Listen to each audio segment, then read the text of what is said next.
The galaxy had long forgotten the Krell, a brutal warrior species erased from existence millennia ago. Their ruins were quarantined, their technology classified beyond comprehension. Among these relics was the Death Suit, a relic of impossible design, sealed beneath layers of force fields and ancient glyphs. Most believed it to be a weapon so dangerous it annihilated its own creators. No species had survived contact with it. Warnings were etched in every known language across the chamber: do not wear, do not awaken. And yet, the human did. Captain Rhys Calder wasn't a soldier of fame or legend. He was a mid-tier explorer on a sanctioned dig in the Null Expanse, an area deemed too remote to pose real danger. His team, though inexperienced, stumbled upon a massive chamber untouched by time. There it stood, the Death Suit, upright, waiting.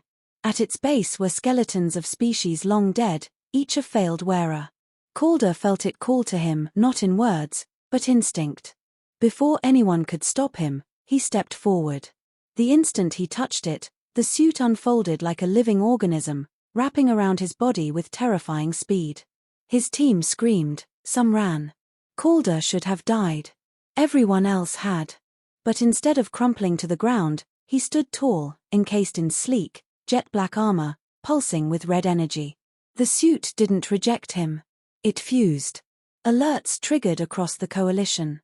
Hidden satellites detected the energy signature instantly. The Death Suit was active. Impossible. Coalition Command ordered immediate lockdown of the sector. Every diplomat, strategist, and war council convened. They feared this moment. The suit was a legend, but its danger was real. Billions had died the last time it was seen. Humans were not supposed to be here. The Galactic Coalition had ranked them as Class 4 primitives. Smart, yes. Adaptive, sure. But unpredictable and fragile. Humanity had only joined galactic society 50 years ago, and already there were murmurs of their refusal to conform. No other species had a collective death drive quite like them. No other species had turned extinction into innovation. Now, one of them had triggered a god-tier relic. Worse, he survived it.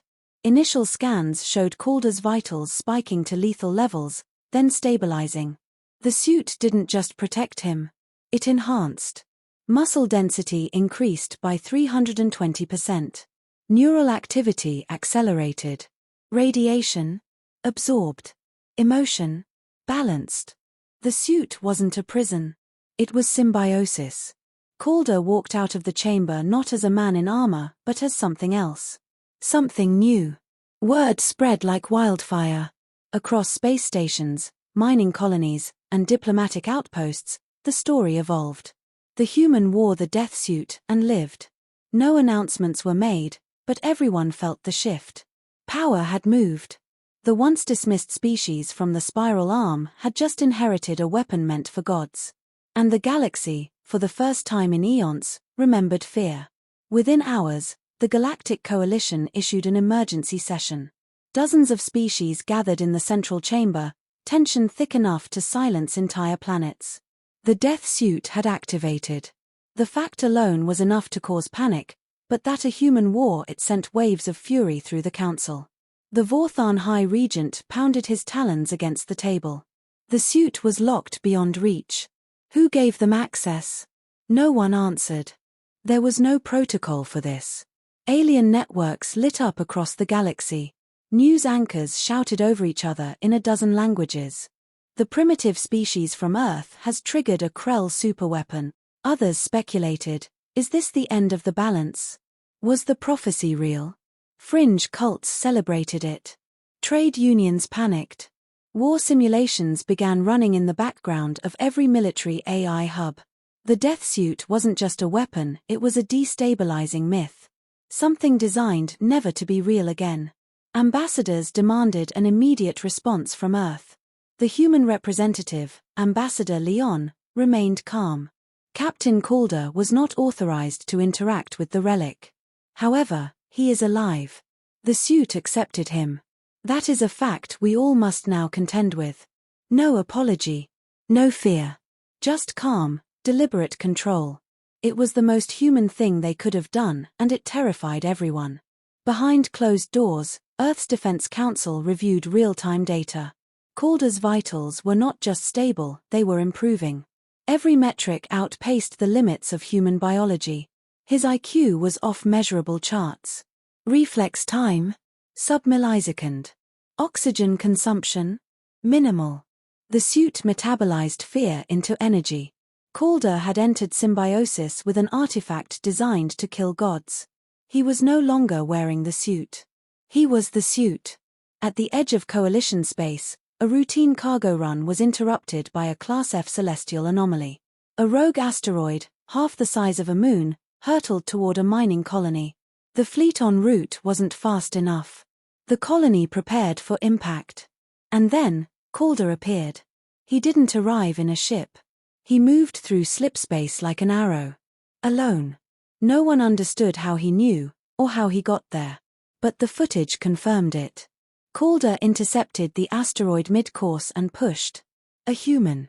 In a suit. Against a mountain of death. And the asteroid cracked. Broadcasts went silent. Analysts reviewed the footage again and again. No manipulation. No tricks. The death suit responded to high-stakes survival. The closer Calder came to death, the more powerful he became. He hadn't just saved a colony, he proved a terrifying truth. The suit didn't need armies. It only needed one. Coalition leaders moved quickly. Plans were drafted. Containment options were theorized. Diplomatic threats, covert teams, even planet-wide EMPs were considered. But nothing about Calder was predictable. The problem wasn't just that he wore the suit. The problem was that he thrived in it. And for the first time, the galaxy had to confront a question it had never asked before. What if humans were meant for this? The Galactic Coalition issued an ultimatum. Calder was to be surrendered immediately, along with the suit, or humanity would face collective military sanctions. Earth responded with silence. Not defiance. Not compliance. Just silence. That unsettled the Council more than rage ever could. Humans were known for their volatility, but this calm was different. Calculated. A summit was called on Halderix Prime, a neutral moon.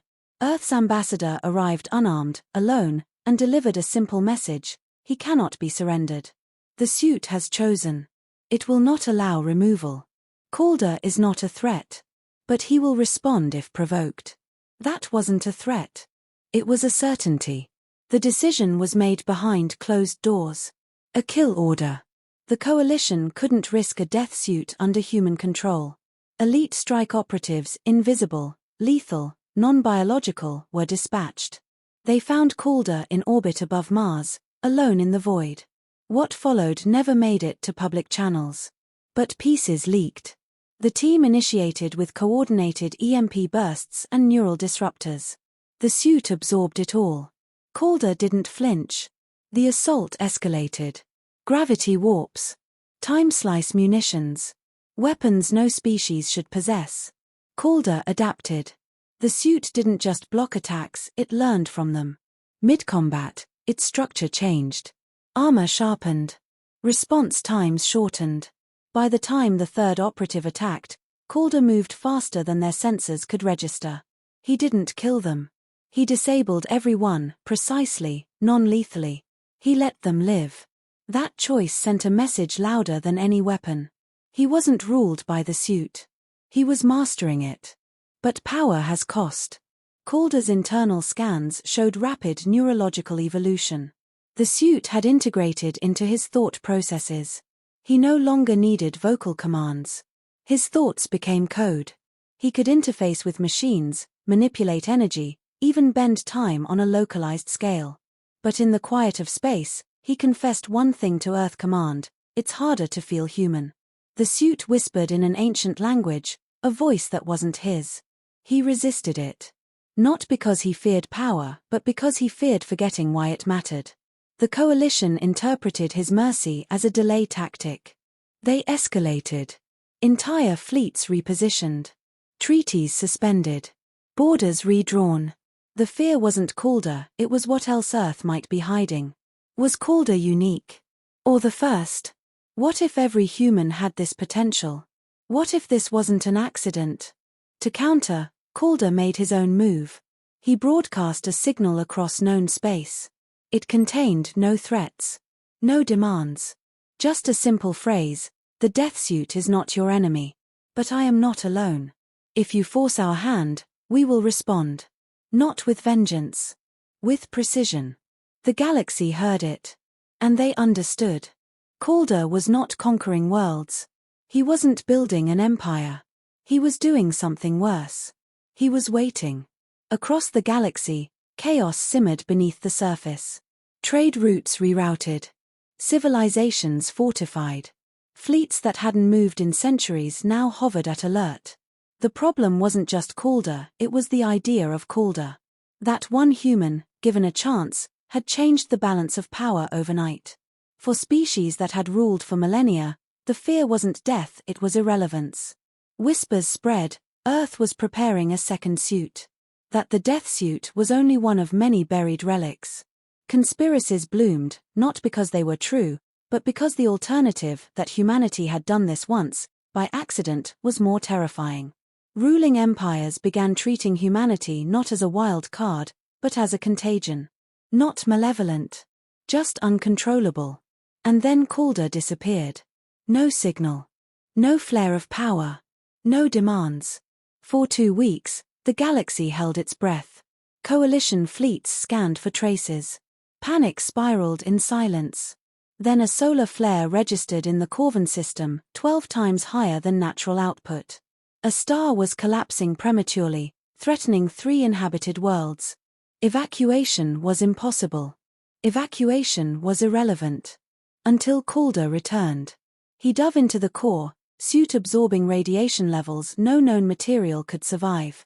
Spectral readings went dark. Then brightened. Then changed. When the light dimmed, the star stabilized. Calder emerged, transformed again. His armor now glowed with solar plasma. He didn't speak. He didn't celebrate. He simply drifted away, task complete. Salvation, without ceremony. What followed wasn't applause, it was terror. No civilization could compete with that kind of intervention. He hadn't just survived the impossible. He had mastered it. And walked away without asking for thanks. Deep within the suit's neural lattice, Calder uncovered a truth lost to time. The Krell never meant the suit as a weapon. It was a crucible. A test not of strength, but of choice. To wear it was to face extinction and not lash out. To wield ultimate power and choose restraint. The Krell failed. They destroyed themselves. Calder hadn't. He passed. The suit had waited 10,000 years for someone like him. The coalition demanded he return it. Earth refused. Calder made no response. But weeks later, surveillance drones captured a final transmission. Calder, standing on the edge of a ruined Krell monument, placed the suit back on its pedestal. Unarmed. Unshielded. He stepped away, fully human again. He spoke one sentence to the galaxy. Now you know what we could do. And what we chose not to. Then silence. No fleets attacked. No ultimatums followed. Because Calder had proven something more dangerous than dominance. He had proven control. And in that restraint, the galaxy saw the one thing it feared more than war. Hope. Humanity, in its chaos, had passed the test no one else could. Not by force. But by walking away.